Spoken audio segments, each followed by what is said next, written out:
Chapter 25. Maria Silva was poor, and all the ways of poverty were clear to her.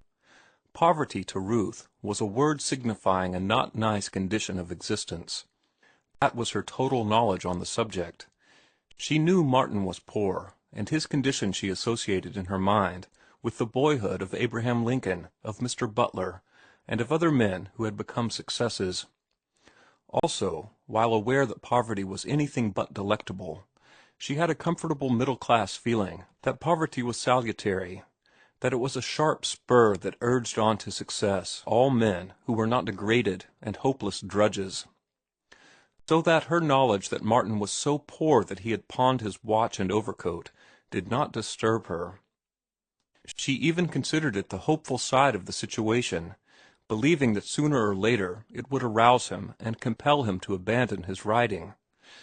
Ruth never read hunger in Martin's face, which had grown lean and had enlarged the slight hollows in the cheeks. In fact, she marked the change in his face with satisfaction. It seemed to refine him, to remove from him much of the dross of flesh and the too animal-like vigor that lured her while she detested it. Sometimes, when with her, she noted an unusual brightness in his eyes, and she admired it, for it made him appear more the poet and the scholar, the things he would have liked to be, and which she would have liked him to be. But Maria Silva read a different tale in the hollow cheeks and the burning eyes, and she noted the changes in them from day to day, by them following the ebb and flow of his fortunes. She saw him leave the house with his overcoat, and return without it, though the day was chill and raw, and promptly she saw his cheeks fill out slightly, and the fire of hunger leave his eyes. In the same way she had seen his wheel and watch go, and after each event she had seen his vigor bloom again. Likewise she watched his toils, and knew the measure of the midnight oil he burned, work. She knew that he outdid her, though his work was of a different order, and she was surprised to behold that the less food he had, the harder he worked. On occasion, in a casual sort of way, when she thought hunger pinched hardest, she would send him in a loaf of new baking, awkwardly covering the act with banter to the effect that it was better than he could bake. And again she would send one of her toddlers into him with a great pitcher of hot soup, debating inwardly the while whether she was justified in taking it from the mouths of her own flesh and blood. Nor was Martin ungrateful, knowing as he did the lives of the poor, and that if ever in the world there was charity, this was it. On a day when she had filled her brood with what was left in the house, Maria invested her last 15 cents in a gallon of cheap wine. Martin, coming into her kitchen to fetch water, was invited to sit down and drink. He drank her very good health, and in return she drank his. Then she drank to prosperity in his undertakings, and he drank to the hope that James Grant would show up and pay for his washing. James Grant was a journeyman carpenter who did not always pay his bills, and who owed Maria $3. Both Maria and Martin drank the sour new wine on empty stomachs, and it went swiftly to their heads. Utterly differentiated creatures that they were lonely in their misery, and though the misery was tacitly ignored, it was the bond that drew them together. Maria was amazed to learn that he had been in the Azores, where she had lived until she was 11. She was doubly amazed that he had been in the Hawaiian Islands, whither she had migrated from the Azores with her people. But her amazement passed all bounds when he told her he had been on Maui, the particular island whereon she had attained womanhood and married, Kahului, where she had first met her husband. He, Martin, had been there twice. Yes, she remembered the sugar steamers, and he had been on them. Well, it was a small world. And Wailuku, that place too. Did he know the head Luna of the plantation? Yes, and had had a couple of drinks with him. And so they reminisced and drowned their hunger in the raw, sour wine. To Martin, the future did not seem so dim. Success trembled just before him. He was on the verge of clasping it. Then he studied the deep-lined face of the toil-worn woman before him, remembered her soups and loaves of new baking, and felt spring up in him the warmest gratitude and philanthropy. "Maria," he exclaimed suddenly, "what would you like to have?" She looked at him, bepuzzled. "What would you like to have now, right now, if you could get it?" "Shoe all around for de childs, 7 pair de shoe." "You shall have them," he announced, while she nodded her head gravely. "But I mean a big wish, something big that you want." Her eyes sparkled good-naturedly. He was choosing to make fun with her, Maria, with whom few made fun these days. "Think hard," he cautioned, just as she was opening her mouth to speak. "All a right," she answered. "I think a da hard. I like a da house, dis house, all mine. No pay a da rent, $7 da month."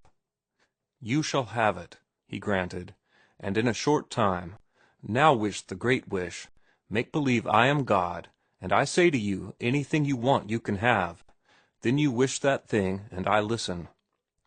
Maria considered solemnly for a space. "You no 'fraid?" she asked warningly. "No, no," he laughed. "I'm not afraid. Go ahead." "Most vera big," she warned again. "All right, fire away. Well, den." She drew a big breath like a child, as she voiced to the uttermost all she cared to demand of life. "I like to have one milk ranch, good milk ranch, plenty cow, plenty land, plenty grass. I like to have near San Leanne. My sister live a dere. I sell a de milk in Oakland. I make a de plenty mon. Joe and Nick no run a de cow.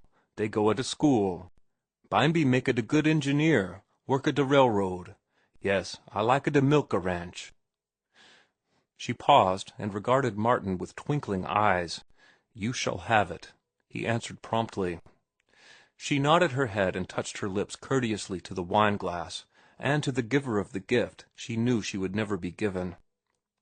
His heart was right, and in her own heart she appreciated his intention as much as if the gift had gone with it. "No, Maria," he went on, "Nick and Joe won't have to peddle milk, and all the kids can go to school and wear shoes the whole year round. It will be a first-class milk ranch, everything complete. There will be a house to live in, and a stable for the horses, and cow barns, of course. There will be chickens, pigs, vegetables, fruit trees, and everything like that. And there will be enough cows to pay for a hired man or two. Then you won't have anything to do but take care of the children. For that matter, if you find a good man, you can marry and take it easy while he runs the ranch." And from such largesse, dispensed from his future, Martin turned and took his one good suit of clothes to the pawnshop. His plight was desperate for him to do this, for it cut him off from Ruth. He had no second-best suit that was presentable, and though he could go to the butcher and the baker, and even on occasion to his sister's, it was beyond all daring to dream of entering the Morse home so disreputably apparelled. He toiled on, miserable and well-nigh hopeless. It began to appear to him that the second battle was lost, and that he would have to go to work. In doing this he would satisfy everybody, the grocer, his sister, Ruth, and even Maria, to whom he owed a month's room rent. He was 2 months behind with his typewriter, and the agency was clamoring for payment or for the return of the machine. In desperation, all but ready to surrender, to make a truce with fate until he could get a fresh start, he took the civil service examinations for the railway mail. To his surprise, he passed first. The job was assured, though when the call would come to enter upon his duties, nobody knew. It was at this time, at the lowest ebb, that the smooth-running editorial machine broke down. A cog must have slipped, or an oil cup run dry, for the postman brought him one morning a short, thin envelope. Martin glanced at the upper left-hand corner, and read the name and address of the Transcontinental Monthly. His heart gave a great leap, and he suddenly felt faint, the sinking feeling accompanied by a strange trembling of the knees. He staggered into his room and sat down on the bed, the envelope still unopened, and in that moment came understanding to him, How people suddenly fall dead upon receipt of extraordinarily good news. Of course, this was good news. There was no manuscript in that thin envelope, therefore it was an acceptance. He knew the story in the hands of the Transcontinental. It was The Ring of Bells, one of his horror stories, and it wasn't even 5,000 words. And, since first-class magazines always paid on acceptance, there was a check inside. 2 cents a word, $20 1,000. The check must be for $100. $100. As he tore the envelope open, every item of all his debts surged in his brain. $3.85 to the grocer, butcher $4 flat, baker $2, fruit store $5, total $14.85. Then there was room rent $2.50, another month in advance $2.50, 2 months typewriter $8, a month in advance $4, total $31.85. And finally to be added his pledges plus interest with the pawnbroker. Watch $5.50, overcoat $5.50, wheel $7.75, suit of clothes $5.50, 60% interest, but what did it matter? Grand total $56.10. He saw, as if visible in the air before him, in illuminated figures, the whole sum, and the subtraction that followed and that gave a remainder of $43.90. When he had squared every debt, redeemed every pledge, he would still have jingling in his pockets a princely $43.90. And on top of that, he would have a month's rent paid in advance on the typewriter and on the room. By this time, he had drawn the single sheet of typewritten letter out and spread it open. There was no check. He peered into the envelope, held it to the light, but could not trust his eyes, and in trembling haste tore the envelope apart. There was no check. He read the letter, skimming it line by line, dashing through the editor's praise of his story to the meat of the letter, the statement why the check had not been sent. He found no such statement, but he did find that which made him suddenly wilt. The letter slid from his hand. His eyes went lackluster, and he lay back on the pillow, pulling the blanket about him and up to his chin. $5 for The Ring of Bells. $5 for 5,000 words. Instead of 2 cents a word, 10 words for a cent. And the editor had praised it too, and he would receive the check when the story was published. Then it was all poppycock. 2 cents a word for minimum rate and payment upon acceptance.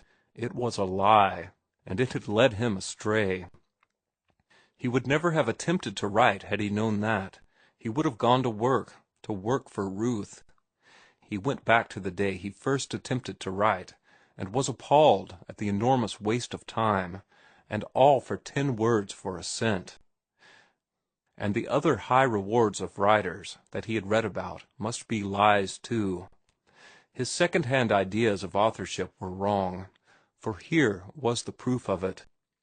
The Transcontinental sold for 25 cents, and its dignified and artistic cover proclaimed it as among the first-class magazines. It was a staid, respectable magazine, and it had been published continuously since long before he was born. Why, on the outside cover were printed every month the words of one of the world's great writers, words proclaiming the inspired mission of the Transcontinental by a star of literature whose first coruscations had appeared inside those self-same covers. And the high and lofty, heaven-inspired Transcontinental paid $5 for 5,000 words. The great writer had recently died in a foreign land, in dire poverty, Martin remembered, which was not to be wondered at, considering the magnificent pay authors receive. Well, he had taken the bait, the newspaper lies about writers and their pay, and he had wasted 2 years over it. But he would disgorge the bait now. Not another line would he ever write. He would do what Ruth wanted him to do, what everybody wanted him to do, get a job. The thought of going to work reminded him of Joe, tramping through the land of nothing to do. Martin heaved a great sigh of envy. The reaction of 19 hours a day for many days was strong upon him. But then Joe was not in love, had none of the responsibilities of love, and he could afford to loaf through the land of do-nothing. He, Martin, had something to work for, and go to work he would. He would start out early next morning to hunt a job, and he would let Ruth know, too, that he had mended his ways and was willing to go into her father's office. $5 for 5,000 words, 10 words for a cent, the market price for art. The disappointment of it, the lie of it, the infamy of it, were uppermost in his thoughts. And under his closed eyelids, in fiery figures, burned the $3.85 he owed the grocer. He shivered, and was aware of an aching in his bones. The small of his back ached especially. His head ached, the top of it ached, the back of it ached, the brains inside of it ached, and seemed to be swelling, while the ache over his brows was intolerable. And beneath the brows, planted under his lids, was the merciless $3.85. He opened his eyes to escape it, but the white light of the room seemed to sear the balls, and forced him to close his eyes when the $3.85 confronted him again. $5 for 5,000 words, 10 words a cent. That particular thought took up its residence in his brain, and he could no more escape it than he could the $3.85 under his eyelids. A change seemed to come over the latter, and he watched curiously till $2 burned in its stead. Ah, he thought, that was the baker. The next sum that appeared was $2.50. It puzzled him, and he pondered it as if life and death hung on the solution. He owed somebody $2.50, that was certain, but who was it? To find it was the task set him by an imperious and malignant universe, and he wandered through the endless corridors of his mind, opening all manner of lumber rooms and chambers, stored with odds and ends of memories and knowledge, as he vainly sought the answer. After several centuries it came to him easily, without effort, that it was Maria. With a great relief he turned his soul to the screen of torment under his lids. He had solved the problem, now he could rest. But no, the $2.50 faded away, and in its place burned $8. Who was that? He must go the dreary round of his mind again and find out. How long he was gone on this quest he did not know, and after what seemed an enormous lapse of time, he was called back to himself by a knock at the door, and by Maria's asking if he was sick. He replied in a muffled voice he did not recognize, saying that he was merely taking a nap. He was surprised when he noted the darkness of night in the room. He had received the letter at 2 in the afternoon, and he realized that he was sick. Then the $8 began to smolder under his lids again, and he returned himself to servitude. But he grew cunning. There was no need for him to wander through his mind. He had been a fool. He pulled a lever and made his mind revolve about him, a monstrous wheel of fortune, a merry-go-round of memory, a revolving sphere of wisdom. Faster and faster it revolved, until its vortex sucked him in, and he was flung whirling through black chaos. Quite naturally he found himself at a mangle, feeding starched cuffs. But as he fed, he noticed figures printed in the cuffs.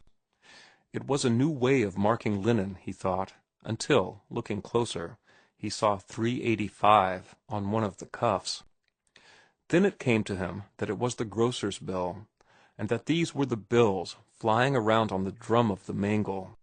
A crafty idea came to him.